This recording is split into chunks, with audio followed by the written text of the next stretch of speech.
بسم اللہ الرحمن الرحیم۔ نماز اور روزے کی طرح خمس اور زکوٰۃ بھی مسلمانوں کے لیے عبادت ہے۔ خمس کے لغوی معنی 5ویں حصے کے ہیں اور زکوٰۃ کے معنی خیرات کے ہیں۔ خمس پورے سال کی آمدن میں سے بچت یا اضافی آمدن کا 5واں حصہ یا 20% ہے، جو اگر سالانہ بچت ہو تو ادا کیا جاتا ہے۔ زکوٰۃ بھی خمس کی طرح کا ایک محصول ہے، لیکن زکوٰۃ مخصوص چیزوں پر نکالا جاتا ہے، جیسے زرعی پیداوار، مویشی، سونا اور چاندی۔ اس لیے آج کل زکوٰۃ مخصوص طبقے کے لوگوں پر ہی لاگو ہوتا ہے، جیسے کسان وغیرہ۔ یہ یاد رہے کہ یہ صرف محصول نہیں ہے، بلکہ عبادت کی ایک قسم ہے۔ جیسا کہ نماز کی بنیاد وہ تمام اذکار و اعمال ہیں جو نماز پڑھتے ہوئے انجام دیے جاتے ہیں، اور روزے کے لیے طویل مشقت یعنی بھوک اور پیاس کے ہیں۔ خمس اور زکوٰۃ کو اس طرح بھی دیکھا جا سکتا ہے کہ ایک انسان اللہ تعالیٰ کی خوشنودی حاصل کرنے کے لیے یا اپنی روحانی پرواز کے لیے اپنی حیثیت کے مطابق قربانی دیتا ہے۔ مزید یہ کہ یہ عمل یعنی خمس و زکوٰۃ رضاکارانہ طور پر انجام نہیں دیا جا سکتا، بلکہ یہ واجب کے زمرے میں آتا ہے۔ قرآن کریم نے بھی اس بات پر زور دیا ہے کہ کوئی بھی اللہ تعالیٰ کی خوشنودی اور روحانی کمال کو حاصل نہیں کر سکتا جب تک کہ اپنے مال میں سے ضرورت مندوں کے لیے بے لوث خرچ نہ کرے۔ قرآن کریم میں اللہ تعالیٰ کا ارشاد ہے، تم ہرگز نیکی کو نہیں پہنچ سکو گے جب تک تم اللہ کی راہ میں اپنی محبوب چیزوں میں سے خرچ نہ کرو گے، اور جو چیز تم خرچ کرو گے اللہ اس کو جانتا ہے۔ خمس اور زکوٰۃ کے درمیان اہم فرق یہ ہے کہ کن چیزوں پر قابل ادا ہیں اور کن افراد کو دیا جاتا ہے۔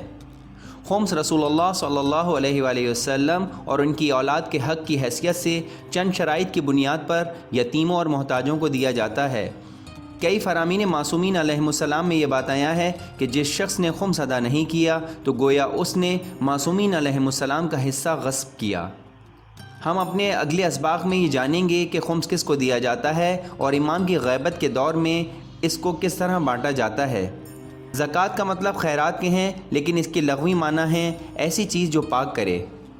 خمس اور زکوٰۃ دونوں دینی محصول ہیں جو کسی بھی شخص کو خود غرضی اور لالچ سے پاک کرتی ہیں، ساتھ ہی یہ مال کو بھی پاک کرتی ہے اگر اس میں کوئی تھوڑی سی بھی ناپاکی ہو، جبکہ یہ معاشرے کے کم خوش قسمت و نچلے طبقے کے افراد کی منصفانہ مالی امداد کا باعث بنتی ہے۔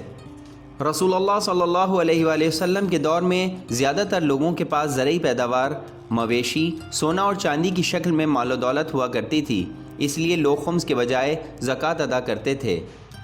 آج کے دور میں زیادہ تر لوگوں کی مال و دولت تنخواہ، کاروبار اور زمین سے ملنے والے منافع کی صورت میں ہوتی ہے، اس لیے عمومی طور پر زیادہ لوگ خمس ادا کرتے ہیں۔ قرآن کریم میں کئی مقامات پر زکوٰۃ کی اہمیت کے بارے میں بیان کیا گیا ہے۔ قرآن کریم نے خمس کی ادائیگی کو واجب عمل کے طور پر بیان کیا ہے۔ ائمہ اطہار علیہم السلام اور رسول اللہ صلی اللہ علیہ وآلہ وسلم کی بہت سی احادیث ہیں جس میں ان تمام آیات کی تشریح موجود ہے، اور جو ہمیں سکھاتی ہیں کہ کن چیزوں پر خمس اور کن چیزوں پر زکوٰۃ واجب ہے، اور یہ خمس و زکوٰۃ کن افراد کو دیا جاتا ہے۔ ہم خمس کو تفصیل کے ساتھ بعد میں بیان کریں گے۔